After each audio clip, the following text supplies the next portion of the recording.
ನನ್ನ ಆತ್ಮೀಯ ವೀಕ್ಷಕ ಬಂಧುಗಳಿಗೆ ಅನಂತ ನಮನಗಳು. ನಾನು ಇವತ್ತಿನ ದಿನ ಒಂದು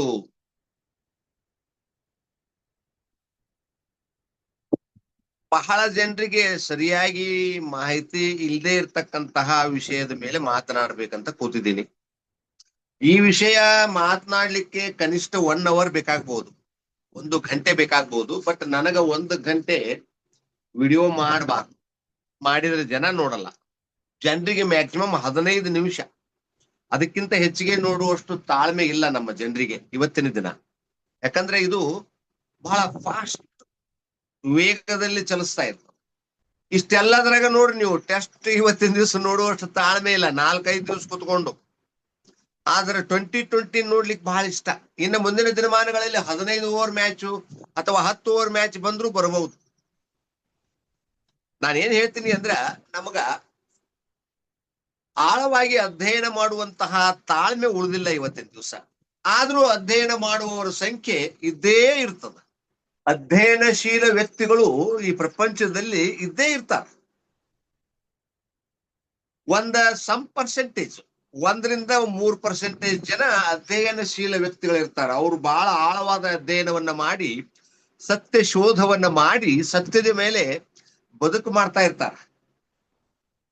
ಯಾರಿಗೆ ಸತ್ಯ ಅರಿವಿಗೆ ಬರುತ್ತೋ ಅವ್ರಿಗೆ ಏನಂತಾರಂದ್ರೆ ಜ್ಞಾನ ಉದಯ ಆಗ್ಯದ ಅಂತ ಹೇಳ್ತಾರೆ, ಜ್ಞಾನೋದಯ ಅಂತ ಹೇಳ್ತಾರೆ. ಹಿಂದಿನ ಬಾಜು ತಲೆ ಹಿಂದ ಪ್ರಭಾವಳಿ ತೋರಿಸ್ತಾರ ನೋಡ್ರಿ, ಬುದ್ಧರಿಗೆ, ಬಸವಣ್ಣನವರಿಗೆ, ಹೀಗೆಲ್ಲ ಎಲ್ಲರಿಗೂ ರಾಮ ಕೃಷ್ಣ ಇವ್ರಿಗೆಲ್ಲ ಹಿಂದ್ಗಡೆ ಪ್ರಭಾವಳಿ ತೋರಿಸ್ತಾರ. ಅಂದ್ರ ಅವರು ಎಲ್ಲವನ್ನೂ ಬಲ್ಲವರು ಅಂತ. They know everything in this universe. ನಿಮಗ ಒಂದು ಸತ್ಯವನ್ನ ಇವತ್ತಿನ ದಿವಸ ಹೇಳಲಿಕ್ಕೆ ಇಷ್ಟಪಡ್ತಾ ಇದ್ದೀನಿ. ಅದು ಸತ್ಯ ಅಲ್ಲ ಅಂತ ಅನಿಸಬಹುದು, ಆದ್ರೆ ಅದು ಸತ್ಯ. ಸತ್ಯ ಹೌದೋ ಅಲ್ಲ ಅನ್ನೋದನ್ನ ನೀವು ಕೂಡ ಇವತ್ತಿನ ದಿವಸ ಹೊರಗೆ ಹಚ್ಚಬೇಕಾಗ್ಯದ. ಅದನ್ನ ಯಾರೋ ಏನೋ ಹೇಳಿದ್ರು ಅಂತ ತಿಳ್ಕೊಂಡು ನಾವು ನಂಬುದು ಬೇಡ. ಏನದು ಸತ್ಯ ಅಂದ್ರ, ನಾವು ಸಾಮಾನ್ಯವಾಗಿ ನೋಡ್ರಿ, ಈಗ ನಾನು ಈ ನಮ್ಮ ಡಿಎಕ್ಷನ್ ಪ್ರಾಡಕ್ಟ್ಗಳ ಬಗ್ಗೆ, ಈ ಆರೋಗ್ಯದ ಬಗ್ಗೆ ಮಾತನಾಡುವಾಗ ಹಿಂದಿನ ಜನಗಳು ಬಹಳ ಆರೋಗ್ಯವಾಗಿದ್ರು ಅಂತ ಹೇಳ್ತಾ ಇರ್ತೀನಿ ನಾನು.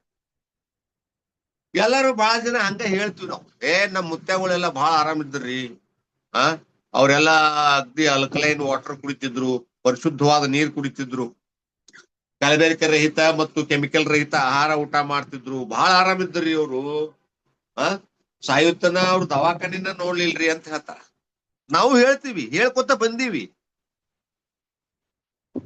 ನಿನ್ನೆ ನಮ್ಮ ಒಬ್ಬ ಗುರುಗಳು, ಬಹಳ ಅಧ್ಯಯನಶೀಲ ವ್ಯಕ್ತಿ, ಅವ್ರ ಹೆಸರು ನಾನು ಹೇಳ್ಬೇಕೋ ಹೇಳಬಾರ್ದು ಗೊತ್ತಿಲ್ಲ, ಅವ್ರ ಅನುಮತಿ ನಾ ತಗೊಂಡಿಲ್ಲ, ಹೀಗಾಗಿ ನಾನು ಹೇಳ್ತಾ ಇಲ್ಲ. ಅವ್ರ ಆಕ್ಚುಲ್ ಡಾಕ್ಟರೇಟ್ ಇನ್ ಎಂಜಿನಿಯರಿಂಗ್, ಆದ್ರೆ ಅವರು ಈ ಕೆಲವು ಆಹಾರ ಪದಾರ್ಥಗಳು ಇಂಥದ್ರ ಮೇಲೆ ಅಧ್ಯಯನವನ್ನು ಮಾಡ್ತಾ ಇದ್ದಾರೆ. ಅಂದ್ರೆ we have to do something in our life ಅನ್ನುವಂಥದ್ದು ಅವ್ರದ್ದು ನಮ್ದು ಮೊದಲಿಂದನೇ ಅದು ಡಿಸ್ಕಷನ್. ಕಳೆದ ಒಂದು 20-25 ವರ್ಷಗಳಿಂದ ಅವ್ರದ್ದು ನಮ್ದು ಡಿಸ್ಕಷನ್ ಇದು. We have to do something, we have to give something to this universe, to this society. ಸೊಸೈಟಿಯಿಂದ ನಾವು ಬಹಳಷ್ಟು ತಗೊಂಡಿರ್ತೀವಿ, ಈ ವಿಶ್ವದಿಂದ ನಾವು ಬಹಳಷ್ಟು ತಗೊಂಡಿವಿ, ಅದ್ರದ್ದು ಒಂದ್ ಸ್ವಲ್ಪ ಋಣ ತೀರಿಸ್ಬೇಕಲ್ವಾ ನಾವು. ಅದಕ್ಕೋಸ್ಕರ ಏನಾದ್ರೂ ಒಂದಷ್ಟು ಒಳ್ಳೆ ಕೆಲಸ ಮಾಡೋಣ ಅನ್ನೋದು ಅವ್ರದ್ದು ನಮ್ದು ಮೊದಲಿನಿಂದ ವಾದ. ಹಾಗೆ ನಾವು ಡಿಸ್ಕಷನ್ ಮಾಡ್ತಾ ಇದ್ವಿ. ಅವರು ಅಧ್ಯಯನವನ್ನು ಮಾಡ್ತಾ ಇದ್ದಾರ, ಒಂದು ಗ್ರಂಥವನ್ನ ರಚನೆ ಮಾಡ್ತಾ ಇದ್ದಾರ. ಅವರು ಸಹಜ ಅಂದ್ರು, ನಮ್ಮ ಭಾರತದ ಅಥವಾ ಭಾರತೀಯರ ಲೈಫ್ ಆಫ್ ಸ್ಪ್ಯಾನ್ ಅಂದ್ರೆ ಜೀವಿತಾವಧಿ, ಸರಾಸರಿ ಜೀವಿತಾವಧಿ ಏನು 1947 1947 ಅಂದ್ರೆ ಸ್ವಾತಂತ್ರ್ಯ ಸಿಕ್ಕ ವರ್ಷದಲ್ಲಿ ನಮ್ ದೇಶದ್ದು, ನಮ್ಮ ಜನಗಳ ಭಾರತೀಯರ ಜೀವಿತ ಅವಧಿ ಏನಿತ್ತು ಸರಾಸರಿ ಜೀವಿತಾವಧಿ ಏನಿತ್ತು ಅಂತ ನೋಡಿದಾಗ ಅಬ್ಬಬ್ಬಬ್ಬಬ್ಬಬ್ಬ ಬಹಳ ಗಾಬರಿ ಆಗ್ತೀವಿ ನಾವು. ನಾನು ಇಲ್ಲಿ ಹಿಂದ್ಗಡೆ ಸ್ಕ್ರೀನ್ ಹಾಕಿದ್ದೀನಿ ನೋಡ್ರಿ, ಇದನ್ನ ನಾನು ಗೂಗಲ್ ನಿಂದ ತಗೊಂಡಿರೋದು. ಅಲ್ಲ, ಗೂಗಲ್ ನಲ್ಲಿ ನನ್ನ ತಿಳಿದ ಮಟ್ಟಿಗೆ ಬಹಳಷ್ಟು ಸತ್ಯವಾದ ವಿಷಯಗಳೇ ಇರ್ತಾವು, ಕೆಲವು ಅಸತ್ಯಗಳು ಇರಬಹುದು, ನಾನು ಇಲ್ಲ ಅಂತ ಹೇಳಲ್ಲ. ಈ ವಿಷಯ ಅಸತ್ಯ ಆಗಿದ್ರೆ ಯಾರಾದ್ರೂ ಹೇಳ್ಬೋದು, ತಮ್ಮ ಅಭಿಪ್ರಾಯಗಳನ್ನ ನಮ್ಮ ಕಾಮೆಂಟ್ ಬಾಕ್ಸ್ ಒಳಗೆ ಹಾಕ್ಬೋದು. ನಾವೆಲ್ಲ ಸ್ವಾಗತವನ್ನ ಮಾಡ್ತೀವಿ. ಮುಕ್ತ ಮನಸ್ಸಿನಿಂದ ನಾವು ನೀವು ಸೇರಿ ಚರ್ಚೆಯನ್ನ ಮಾಡಿ ಸತ್ಯವನ್ನ ತಿಳ್ಕೊಬೇಕಾಗಿದೆ. ಏನು ಅಂದ್ರ ಪ್ರತಿಶತ 31ರಿಂದ 35, 47ರಾಗ ನಮ್ಮ ಭಾರತ ದೇಶದ ಜನಗಳ ಜೀವಿತಾವಧಿ ಅನ್ನೋದು 31ರಿಂದ 35 ಇತ್ತಂತ ಸರಾಸರಿ. ಇದು ಅಂದ್ರ 35ಕ್ಕಿಂತ ಕಡಿಮೆ, 31ಕ್ಕಿಂತ ಕಡಿಮೆ ವಯಸ್ಸಿನ ಸಾಯೋರ ಸಂಖ್ಯೆನೂ ಬಹಳ ಇತ್ತು. ಬಹಳ ಅಂದ್ರೆ ಒಂದು 50 ವರ್ಷ, 60 ವರ್ಷ, 70 ವರ್ಷ ಲಾಸ್ಟ್ ಬದುಕೋರ ಸಂಖ್ಯೆನೂ ಇತ್ತು. ಆದ್ರೆ ಬಹಳ ನಾವು ತಿಳ್ಕೊಂಡಂಗ ಇಲ್ಲ. ಯಾಕೆ ಹಿಂಗ? ಏನು ಸಮಸ್ಯೆ? ಮತ್ತ ನಾವು ಅವಾಗೆಲ್ಲ ಆರ್ಗ್ಯಾನಿಕ್ ಫುಡ್ ಸಿಕ್ತಿತ್ತು. ಅವಾಗಿನ ಜನ ಎಲ್ಲ ಮೈ ಮುರಿದು ಕೆಲಸ ಮಾಡ್ತಿದ್ರು. ಅವಾಗಿನ ಜನರಿಗೆ ಒಳ್ಳೆಯ ಶುದ್ಧವಾದ ನೀರು ಸಿಕ್ತಿತ್ತು, ಶುದ್ಧವಾದ ಗಾಳಿ ಸಿಕ್ತಿತ್ತು ಅಂತ ನಾವೆಲ್ಲ ಈಗ ಮಾತಾಡ್ತೀವಲ್ಲ, ಅದು ಸುಳ್ಳು ಅಂತ ಹೇಳ್ತದ ಇದು. ಈ ರಿಪೋರ್ಟ್ ಏನ್ ಹೇಳ್ತದಂದ್ರ ಅದು ಸುಳ್ಳು. ಅಂದ್ರ ಆಗಿನ ಕಾಲಮಾನದಲ್ಲಿ ಕೆಲವು ಜನರು ಬಹಳ ದಿನ ಬದುಕ್ತಾ ಇದ್ರು. ಅದರಲ್ಲಿ ಬಹಳ ಜನ ಬೇಗನೆ ಸತ್ತು ಹೋಗ್ತಾ ಇದ್ರು.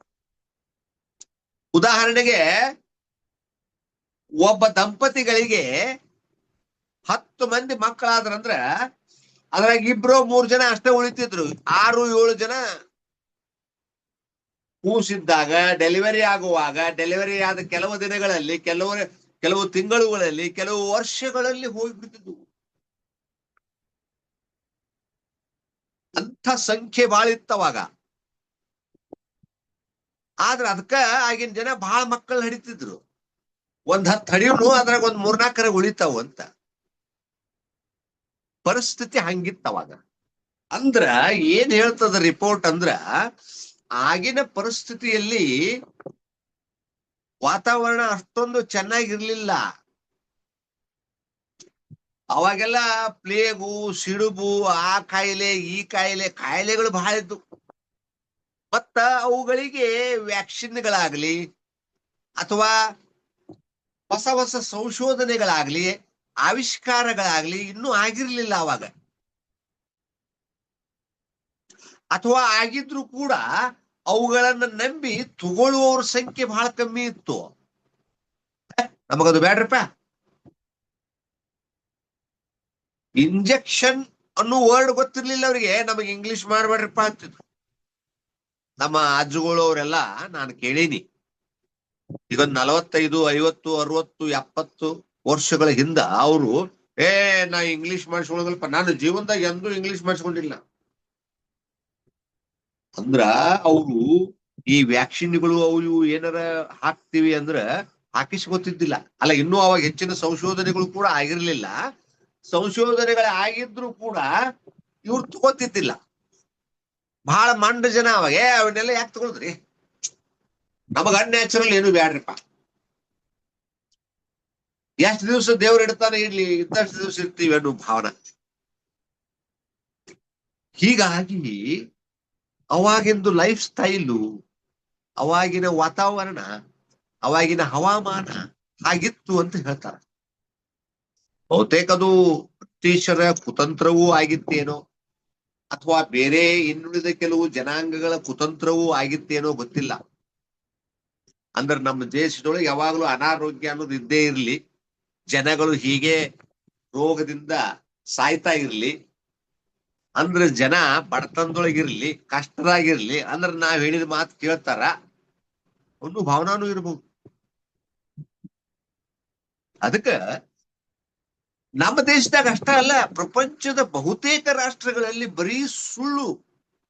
ಈ ನಾಯಕರು ಅನ್ನುವರು ಅಥವಾ ಮೇಲ್ಗಡೆ ಮೇಲ್ಸ್ತರದಲ್ಲಿ ಬರ್ತಕ್ಕಂತಹ ಜನಗಳು ಅನ್ನುವರು ಯಾವಾಗ್ಲೂ ಅವ್ರು ತಮ್ಮ ಅನುಕೂಲಕ್ಕೆ ತಕ್ಕಂಗನ ಆ ದೇಶವನ್ನ ನಡೆಸಿಕೊಂಡು ಹೋಗ್ತಾ ಇದ್ರು.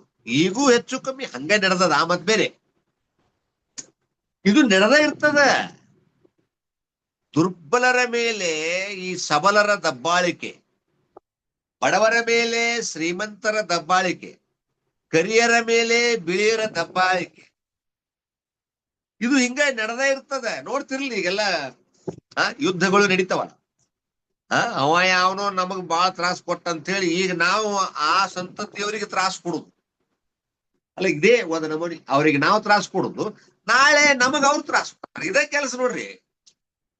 ಮಾಡುದು ಮಾಡು ಅಂದ್ರೆ ಆಡುದಾಸನಿಂದ ಕುಣಿಯಕ್ ಹೋದ್ರಂತ ನಮ್ಮ ಹಿರಿಯರು ಹೇಳ್ತಾರೆ. ಬಹಳ ಚಂದ ನಮ್ಮ ಹಿರಿಯರ ಆಡು ಭಾಷೆಗಳಲ್ಲಿ ಬರ್ತಕ್ಕಂತ ಮಾತುಗಳು ನೋಡ್ರಿ. ಅದಕ್ಕೆ ನಾನು ಇವತ್ತಿನ ದಿವಸ ನಮ್ಮ ಸ್ಪ್ಯಾನ್ ಆಫ್ ಲೈಫ್ ಏನಿತ್ತು, ಸರಾಸರಿ ನಮ್ಮ ಆಯುಷ್ಯ ಏನಿತ್ತು ಅನ್ನೋದ್ರ ಬಗ್ಗೆ ಇವತ್ತ ಈ ವಿಷಯವನ್ನ ಹೇಳಿದ್ದೀನಿ. ಅದ ಹೇಳಿದ್ನಲ್ಲ ಆರಂಭದಲ್ಲಿ, ಈ ವಿಷಯವನ್ನ ಮಾತಾಡ್ತಾ ಇದ್ರೆ ಬಹುತೇಕ 1 hour ಬೇಕಾಗ್ತದೆ, 1 ಗಂಟೆ. ಬಹಳ ದೊಡ್ಡ ವಿಷಯ ಇದು. ಇದನ್ನ ನಾವು ಇನ್ನೂ ಬಹಳಷ್ಟು ಅಧ್ಯಯನ ಮಾಡ್ಬೇಕು. ನಾನು ಹೇಳಿದ್ದೆಲ್ಲ ಈ ಸತ್ಯ 100% ಸತ್ಯ ಅಂತೂ ನೀವು ತಿಳ್ಕೊಳ್ಳಿಕ್ ಹೋಗ್ಬೇಡಿ. ನೀವು ಕೂಡ ಪರೀಕ್ಷೆ ಮಾಡ್ರಿ, ಅಧ್ಯಯನ ಮಾಡ್ರಿ, ಸತ್ಯ ಶೋಧ ಮಾಡ್ರಿ. ನಾನು ಮಾಡ್ತೀನಿ, ನೀವು ಮಾಡ್ರಿ. ಮುಂದಿನ ದಿನಮಾನಗಳಲ್ಲಿ ಮತ್ತೇನಾದ್ರೂ ಹೊಸಾದ ನನಗೆ ಸಿಕ್ಕರೆ ಅದನ್ನ ಮತ್ತೆ ಪುನಃ ಒಂದು ವಿಡಿಯೋ ಮಾಡ್ತೀನಿ. ನಾವು ನೀವು ಸೇರಿ ಸತ್ಯ ಶೋಧ ಮಾಡ್ಬೇಕು. ಸತ್ಯವನ್ನ ನೋಡಿದಾಗ, ಶೋಧ ಮಾಡಿದಾಗ ಮನುಷ್ಯನಿಗೆ ಆನಂದ ಸಿಗ್ತದೆ. ಆ ಆನಂದ ಎಷ್ಟು ದುಡ್ಡು ಕೊಟ್ರು ಸಿಗುದಿಲ್ಲ. ಅದರಿಂದ ನಮ್ಮ ದೇಹದಲ್ಲಿ ಒಳ್ಳೆಯ ಹಾರ್ಮೋನುಗಳು ಬಿಡುಗಡೆ ಆಗ್ತವೆ. ಅದರಿಂದ ನಮ್ಮ ಆರೋಗ್ಯ ಬಹಳ ಚೆನ್ನಾಗಿರ್ತದೆ, ಖುಷಿಯಾಗಿರ್ತೀವಿ ನಾವು. ಅದಕ್ಕೆ ದಯವಿಟ್ಟು ನೋಡ್ರಿ, ಈಗ ಸರಿಸುಮಾರು 2000 ಇಸ್ವಿ ಈಚೆಗೆ ನಿಧಾನವಾಗಿ ಸ್ಪ್ಯಾನ್ ಆಫ್ ಲೈಫ್ ಎನ್ಲಾರ್ಜ್ ಆಗ್ಯದಂತ. 50%, 55, 60, ಇವತ್ತಿನ ದಿವಸ ಸುಮಾರು 60ರಿಂದ 70 ಅಂದಾಜ್ ಹೇಳ್ತಾರ. ಅಲ್ಲ, ಹೆಚ್ಚು ಕಮ್ಮಿ ಇರಬಹುದು ಸ್ವಲ್ಪ. ಅಂದ್ರ ಸ್ಪ್ಯಾನ್ ಆಫ್ ಲೈಫ್ ಡೆವಲಪ್ ಆಗ್ಯದ. ಯಾಕೆ ಡೆವಲಪ್ ಆಯ್ತು, ಕಾರಣ ಏನು ಅನ್ನೋದನ್ನ ನೀವು ಹುಡುಕ್ರಿ, ನಾನು ಹುಡುಕ್ತೀನಿ. ಆ ಕಾರಣಗಳನ್ನ ಮುಂದಿನ ದಿನಮಾನಗಳಲ್ಲಿ ನಾನು ಹೇಳಿಕ್ಕೆ ಪ್ರಯತ್ನವನ್ನ ಮಾಡ್ತೀನಿ. ಇದು ವಿಡಿಯೋ ಬಹಳ ದೊಡ್ಡದಾಗ್ತದೆ ಅನ್ನುವಂತ ಮಾತನ್ನ ಹೇಳ್ತಾ ಇವತ್ತಿನ ವಿಡಿಯೋವನ್ನ ಮುಗಿಸ್ತಾ ಇದ್ದೀನಿ ಸರ್. ದಯವಿಟ್ಟು ನಮ್ಮ ವಿಡಿಯೋಗಳನ್ನ ನೋಡ್ರಿ, ಲೈಕ್ ಮಾಡ್ರಿ, ಶೇರ್ ಮಾಡ್ರಿ, ಸಪೋರ್ಟ್ ಮಾಡ್ರಿ, ಸಬ್ಸ್ಕ್ರೈಬರ್ ಆಗ್ರಿ, ಬೇರೆದವ್ರಿಗೆ ಆಗ್ಲಿಕ್ಕೆ ಹೇಳ್ರಿ. ನಾನು ಹೇಳುವ ವಿಚಾರಗಳನ್ನ ಒಂದಷ್ಟು ತಲೆ ಒಳಗೆ ತಗೊಳ್ರಿ. ಆರೋಗ್ಯ ಅನ್ನೋದು ಬಹಳ ಮುಖ್ಯವಾದಂತಹದ್ದು. ಆರೋಗ್ಯವಾಗಿದ್ರೆ ನಾವು ಏನ್ ಸಾಧನೆ ಬೇಕಾದ್ರೂ ಮಾಡಬಹುದು. ಆರೋಗ್ಯ ಒಂದಿಲ್ಲ ಅಂದ್ರೆ ನಿಮ್ಮ ಹತ್ರ ಏನಿದ್ರು ಪ್ರಯೋಜನ ಇಲ್ಲ. ಇದನ್ನ ಅರ್ಥ ಮಾಡ್ಕೊಡ್ರಿ. ನಿಮ್ಮ ಅಜ್ಜ ಅಜ್ಜಿ, ತಂದೆ ತಾಯಿ, ಅಣ್ಣ ತಮ್ಮ, ಅಕ್ಕ ತಂಗಿ, ಬಂಧು ಬಳಗ, ಸ್ವತಃ ನೀವು ಕೂಡ ಆರೋಗ್ಯವಾಗಿರ್ಬೇಕಾದ್ರ ಒಂದಷ್ಟು ನಾನು ಹೇಳಿದ ನಿಯಮಾವಳಿಗಳನ್ನ ತಾವು ಪಾಲಿಸಿದ್ರಿ ಅಂದ್ರೆ ಆರೋಗ್ಯದಿಂದ ಇರ್ತೀರಿ. ಮುಂದಿನ ದಿನಮಾನಗಳಿಂದ ದೊಡ್ಡ ದೊಡ್ಡ ಕಾಯಿಲೆಗಳು ಕೂಡ ನಿಮಗೆ ಬರೋದಿಲ್ಲ. ದಿನಮಾನಗಳು ಸರಿ ಇಲ್ಲ ಇವತ್ತಿನ ದಿವಸ. ದಯವಿಟ್ಟು ಜಾಗೃತರಾಗ್ರಿ. ನಾವು ಈ ಹೆಲ್ತ್ ಅವೇರ್ನೆಸ್ ಉಂಟು ಮಾಡಬೇಕು ಅಂತ ಪ್ರಯತ್ನವನ್ನ ಮಾಡ್ತಾ ಇದ್ದೀವಿ. ನಮ್ ಜೊತೆ ಕೈ ಕುಡಿಸ್ರಿ ಅನ್ನುವಂತ ಮಾತನ್ನ ಹೇಳ್ತಾ ಇವತ್ತಿನ ದಿವಸ ಈ ವಿಡಿಯೋವನ್ನು ಮುಗಿಸ್ತಾ ಇದ್ದೀನಿ ಸರ್.